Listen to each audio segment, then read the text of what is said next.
ഡിപ്പാർട്ട്മെൻറ്റുകളുടെ ഒരുമിച്ചുള്ള കോർഡിനേഷൻ്റെ ഭാഗമായിട്ടാണ്. അതിന് ഈ ഡിപ്പാർട്ട്മെൻറ്റിലെ എല്ലാവർക്കും അതിൻ്റെ മന്ത്രിമാർക്കും ഒപ്പം തന്നെ അതിൻ്റെ ഡിപ്പാർട്ട്മെൻറ്റ് ഉദ്യോഗസ്ഥർക്കും എല്ലാവർക്കും കൃത്യമായ ദേവസ്വം ബോർഡിൻ്റെ നന്ദി അറിയിക്കുന്നു.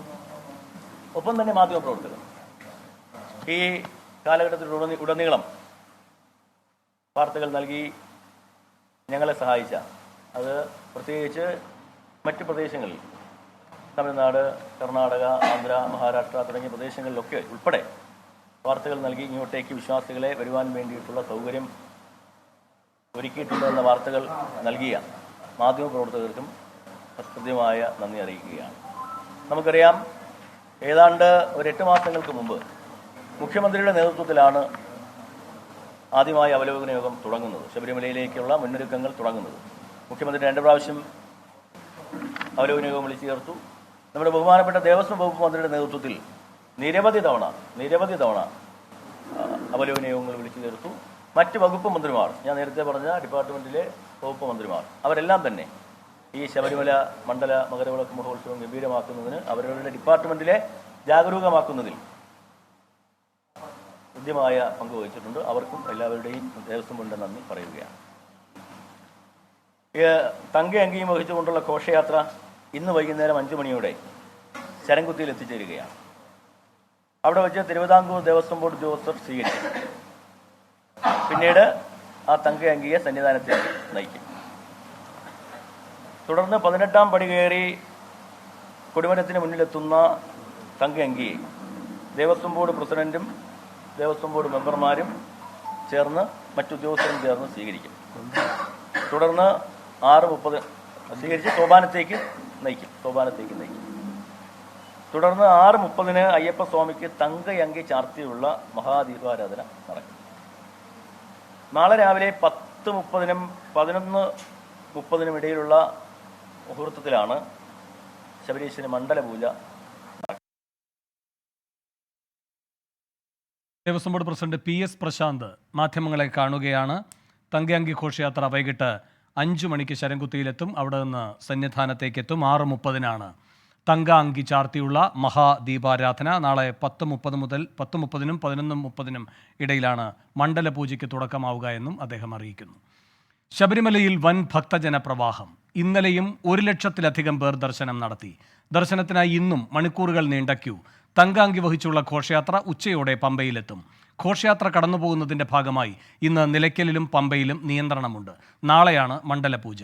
സന്നിധാനത്തിൽ നിന്ന് രാഹുൽ സുരേഷ്, എരുമേലിയിൽ നിന്ന് ടോബി ജോൺസൺ, നിലയ്ക്കലിൽ നിന്ന് ശ്രീകുമാരൻ എന്നിവരാണ് തത്സമയം ചേരുന്നത്. ആദ്യം ശ്രീകുമാരനിലേക്ക്. ശ്രീത്ത്, എന്താണ് നിലയ്ക്കലെ സാഹചര്യം? അവിടെ തിരക്കുണ്ടോ?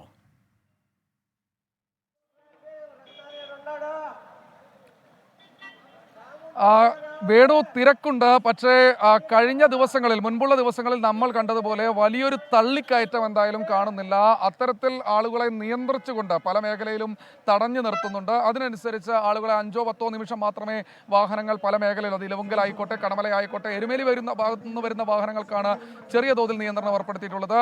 പക്ഷേ കൃത്യമായ പോലീസിൻ്റെ സംവിധാനം ഇവിടെ പ്രവർത്തിക്കുന്നുവെന്ന് നമുക്ക് രാവിലെ ഇവിടെ വരുന്നത് മുതൽ, ഈ ശബരിപാതയിലൂടെ കടന്നു വരുന്നത് മുതൽ നമുക്ക് കാണാൻ കഴിയുന്നതാണ്. അതുകൊണ്ട് തന്നെ KSRTC ബസ്സുകളിലേക്കടക്കം ആളുകളെ നിയന്ത്രിച്ചുകൊണ്ട് കയറ്റിവിടാൻ ആവശ്യമായ പോലീസ് സംവിധാനങ്ങൾ ഇവിടെ പ്രവർത്തിക്കുന്നുണ്ട്. ആളുകൾക്ക് കൃത്യമായ രീതിയിൽ ഈ KSRTC ബസ്സിലേക്ക് കയറാൻ ആവശ്യമായ നിർദ്ദേശങ്ങളൊക്കെ നൽകുന്നത് പോലീസ് തന്നെയാണ്. വാഹനങ്ങൾ കൃത്യമായി തന്നെ പല മേഖലയിലും അവർ നിയന്ത്രിക്കുന്നുണ്ട്. അതുകൊണ്ട് തന്നെ നിലയ്ക്കൽ ബസ് സ്റ്റാൻഡിലോ അല്ലെങ്കിൽ നിലയ്ക്കലിലെ പല മേഖലകളിലോ ഒരു വലിയ ഗതാഗത കുരുക്ക് അനുഭവപ്പെടുന്നില്ല എന്ന് നിസ്സംശയം പറയാം. പക്ഷേ നിയന്ത്രണങ്ങൾ ഒരു ഭാഗത്ത് നടക്കുന്നുണ്ട്. പമ്പയിൽ നല്ല തിരക്കുണ്ട് എന്നാണ് ഏറ്റവും ഒടുവിൽ നമ്മൾ മനസ്സിലാക്കുന്നത്. പമ്പയിൽ ഇപ്പോൾ ആളുകൾ ദർശനത്തിനായി താഴെ തന്നെ നടപ്പന്തലിൽ ക്യൂ നിൽക്കുന്ന ഒരു സാഹചര്യമുണ്ട്. എന്തായാലും അതിനനുസരിച്ച് തന്നെ ആളുകൾ ഈ ദർശനം കഴിഞ്ഞ് ഇറങ്ങുന്നുമുണ്ട്. നിരവധി വാഹനങ്ങൾ നമ്മൾ വരുന്ന വഴിയൊക്കെ കടന്നു പോകുന്ന ഒരു കാഴ്ച. ക്രിസ്മസ് ദിനമായിരുന്നു ഇന്നലെ, അവധിയായിരുന്നു. അതുകൊണ്ട് തന്നെ മലയാളികളടക്കമുള്ള നിരവധി അയ്യപ്പ ഭക്തർ ദർശനം നടത്താനെത്തുന്ന ഒരു സാഹചര്യമുണ്ടായി. അതുകൊണ്ടാണ് ഈ 1 ലക്ഷം എന്ന ഒരു കണക്കിലേക്കൊക്കെ എത്തുന്നത്. എന്തായാലും അവരൊക്കെ ഇറങ്ങുന്ന, ഈ അഭിഷേകമൊക്കെ കഴിഞ്ഞ് ഇറങ്ങുന്ന ഒരു സാഹചര്യമുണ്ട്. എന്തായാലും തങ്ക അങ്കി ഘോഷയാത്ര 11 മണിയോടുകൂടി കൂടി നിലയ്ക്കലിൽ എത്തിച്ചേരുമെന്നാണ് പ്രതീക്ഷിക്കുന്നത്. നിലയ്ക്കലിൽ പോലീസിന്റെ പോസ്റ്റിന് സമീപം, പോലീസ് ഹെഡ് പോസ്റ്റിന് സമീപം ഒരു സ്വീകരണം പോലീസ് അയ്യപ്പന്മാർ നൽകും. അതിനുശേഷം ഇവിടെ തൊട്ടടുത്തുള്ള ക്ഷേത്രത്തിലേക്കും തങ്കയങ്കി എത്തും. അതിനുശേഷമായിരിക്കും അത് പമ്പയിലേക്ക് പുറപ്പെടുക. വൈകിട്ടോടുകൂടി പമ്പയിലെത്തി ദീപാരാധനയ്ക്ക് സന്നിധാനത്തേക്ക് പുറപ്പെടുന്നൊരു സ്ഥിതിയായിരിക്കും ഉണ്ടാവുക. എന്തായാലും അതിനുവേണ്ടിയുള്ള ഒരുക്കങ്ങളെല്ലാം തന്നെ പൂർത്തിയായി കഴിഞ്ഞു. വലിയ ഭക്തജന തിരക്ക് ഉണ്ട്, പക്ഷേ നിയന്ത്രിച്ചുകൊണ്ട് പോലീസും ദേവസ്വം ബോർഡും ഇവിടെ തന്നെയുണ്ട്. അതായത് കൃത്യമായ രീതിയിൽ മുൻപുണ്ടായിരുന്ന പാളിച്ചകളെല്ലാം ഒരു പരിധിവരെ പരിഹരിക്കാൻ കഴിഞ്ഞിട്ടുണ്ട്. അതിൻ്റെ ഭാഗമായി കാര്യമായ തിരക്ക് ഇങ്ങനെ അനുഭവപ്പെടുന്നില്ല. പക്ഷേ ആളുകൾ നന്നായി വന്ന് കയറിപ്പോകുന്നുണ്ട്, ക്യൂ നിന്ന് തന്നെ കയറിപ്പോകുന്നുണ്ട്. അവർക്ക് വേണ്ട സംവിധാനങ്ങൾ ഒരുക്കിക്കൊണ്ട് പോലീസും ദേവസ്വം ബോർഡ് അധികൃതരും ഇവിടെ തന്നെയുണ്ട്. വേണു. ശ്രീകുമാറാണ് നിലയ്ക്കലിൽ നിന്നുള്ള വിവരങ്ങൾ നൽകിയത്. സന്നിധാനത്ത് ഇപ്പോൾ രാഹുൽ സുരേഷുമുണ്ട്. രാഹുൽ, എന്താണ് സന്നിധാനത്തെ സാഹചര്യം? ഭക്തരുടെ വലിയ നിരയാണോ അവിടെ കാണുന്നത്?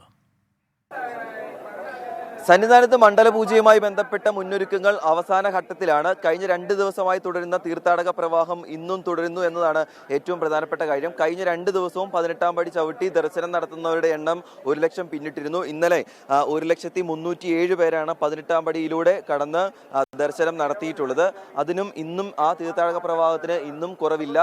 തീർത്ഥാടകരുടെ നിര വലിയ രീതിയിൽ നീണ്ടിട്ടുണ്ട്. നിലവിൽ അപ്പാച്ചിമേട് വരെ തീർത്ഥാടകരുടെ ക്യൂ നീണ്ടിട്ടുണ്ട് എന്നാണ് നമ്മൾ പോലീസുമായി ബന്ധപ്പെടുമ്പോൾ മനസ്സിലാകുന്ന കാര്യം. പമ്പയിലും മറ്റിടത്താവളങ്ങളിലെല്ലാം തന്നെ കൃത്യമായ നിയന്ത്രണങ്ങളുണ്ട്. ആ നിയന്ത്രണങ്ങൾ നിലനിൽക്കുമ്പോഴും സന്നിധാനത്തേക്കുള്ള തീർത്ഥാടകരുടെ എണ്ണത്തിൽ യാതൊരു കുറവുമില്ല.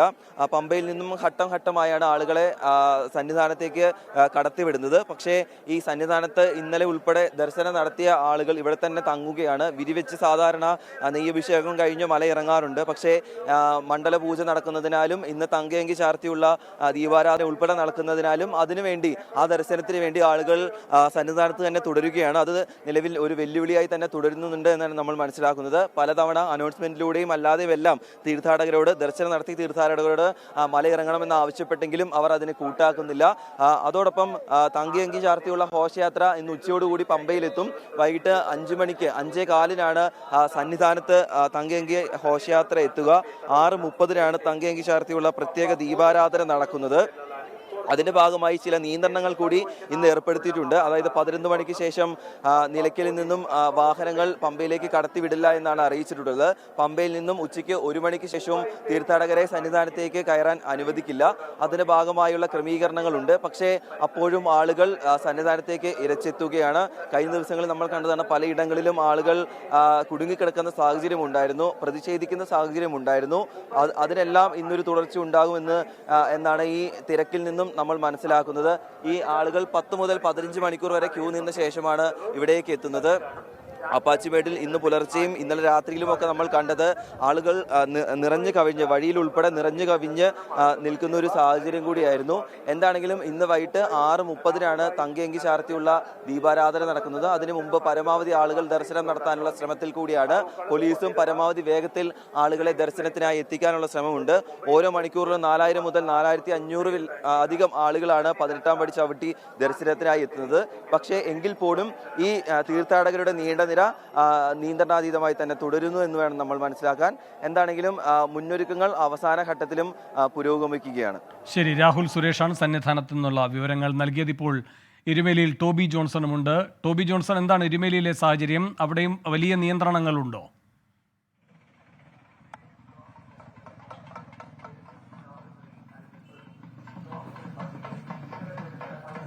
തീർച്ചയായിട്ടും എരുമേലിയിലും വലിയ നിയന്ത്രണങ്ങളുണ്ട്. പക്ഷേ കഴിഞ്ഞ ദിവസങ്ങളിൽ ഉണ്ടായതുപോലെയുള്ള ആ ഒരു ഗതാഗത കുരുക്ക്, അയ്യപ്പ ഭക്തർ വഴിയിൽ വലയുന്ന ഒരു സാഹചര്യം ഇന്ന് ഇല്ല എന്ന് വേണമെങ്കിൽ നമുക്ക് പറയാൻ സാധിക്കും. കാരണം എനിക്ക് പിന്നിൽ കാണുന്നത് പ്രധാനപ്പെട്ട പേട്ട തുള്ളുന്ന ആ റോഡാണ്, എരുമേലിയിലെ റോഡാണ്. എരുമേലി വാവരുപള്ളിയിൽ നിന്നും വലിയമ്പലത്തിലേക്ക് പോകുന്ന ആ വഴിയാണ്. ഇവിടെയൊക്കെ ഇന്ന് സമാധാനപരമായിട്ട് സാധാരണ രീതിയിൽ അയ്യപ്പ ഭക്തർ വന്ന് പേട്ട തുള്ളുന്നത് പോലെ തന്നെയുള്ള സാഹചര്യമാണ്. വഴിയിൽ കിടന്ന് ദുരിതമനുഭവിക്കേണ്ട ഒരു അവസ്ഥ ഇന്ന് ഇല്ല എന്ന് വേണമെങ്കിൽ പറയാം ഈ നേരം വരെ. കാരണം 11 മണിയോടുകൂടി മണ്ഡലപൂജയുടെ ഭാഗമായിട്ടുള്ള തങ്കയങ്കി ഘോഷയാത്ര വരുന്നുണ്ട്. അതിന്റെ ഭാഗമായിട്ടുള്ള നിയന്ത്രണങ്ങൾ ദേവസ്വം ബോർഡ് ഏർപ്പെടുത്തിയിട്ടുണ്ട്. നിലയ്ക്കലിൽ നിന്നും വാഹനങ്ങൾ കയറ്റിവിടുന്ന, നിലയ്ക്കൽ വരെ വാഹനങ്ങൾ തടയും. അതിനുശേഷം അവിടെ നിന്ന് KSRTCയിൽ വേണം പോകാൻ.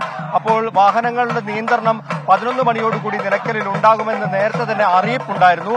ഈ ഒരു സാഹചര്യത്തിൽ ആളുകൾ നേരത്തെ തന്നെ പല സ്ഥലങ്ങളിലും വിരിവെക്കുകയും പല ഇടത്താവളങ്ങളിലും അയ്യപ്പ ഭക്തർ തമ്പടിക്കുകയും ചെയ്തു. എന്തായാലും നമുക്ക് ഇവിടെയുള്ള ചില കട ഉടമകളോട്, വ്യാപാരികളോട് നമുക്ക് ചോദിക്കാം. ചേട്ടാ, ഇന്ന് തിരക്ക് കുറവുണ്ടോ? ഇന്ന് തിരക്ക് കുറവാണ്. ഇന്നലെ ഭയങ്കര ആളായിരുന്നു. ഇന്നലെ വൈകുന്നേരത്തോട് ഭയങ്കര ആളായിരുന്നു. ഈ വഴിയിലൊക്കെ കിടന്ന് ഇന്നലെ വലിയ തിരക്ക് ഉണ്ടായിരുന്നു. അത്തരത്തിലുള്ള ഒരു അവസ്ഥ വണ്ടിയെല്ലാം ബ്ലോക്കായിരുന്നു. ഇന്നൊരു കുഴപ്പമൊന്നുമില്ല. നാളെ തീരെ കുറവില്ല. വേണു, അതാണ് ഇന്ന് തീരെ കുറവാണ്. വാഹനങ്ങൾ വരുന്നത് തീരെ കുറഞ്ഞിട്ടുണ്ട്. പക്ഷേ തിരക്കുണ്ട്. ആളുകൾ, അയ്യപ്പ ഭക്തർ കൃത്യമായി എരുമേലിയിൽ എത്തുന്നുണ്ട്. പക്ഷെ ഇവിടെ നിന്നും അവർ ശബരിമലയിലേക്ക്, പമ്പയിലേക്ക് പോകുന്നതിന് നിയന്ത്രണങ്ങളുണ്ട്. 11 മണിയോടുകൂടി അത് നിലവിൽ വരും. കഴിഞ്ഞ ദിവസങ്ങളിൽ ഉണ്ടായതുപോലെയുള്ള ആ ഒരു വാഹനങ്ങളിൽ അല്ലെങ്കിൽ വഴിയിൽ കിടക്കേണ്ട ഒരു അവസ്ഥ എന്തായാലും നിലവിൽ ഇല്ല എന്ന് വേണമെങ്കിൽ നമുക്ക് പറയാം. ശരി, ടോബി ജോൺസണാണ് എരുമേലിയിൽ നിന്ന് വിവരങ്ങൾ നൽകി. 24 അഞ്ചിന്റെ വജ്രത്തിളക്കം.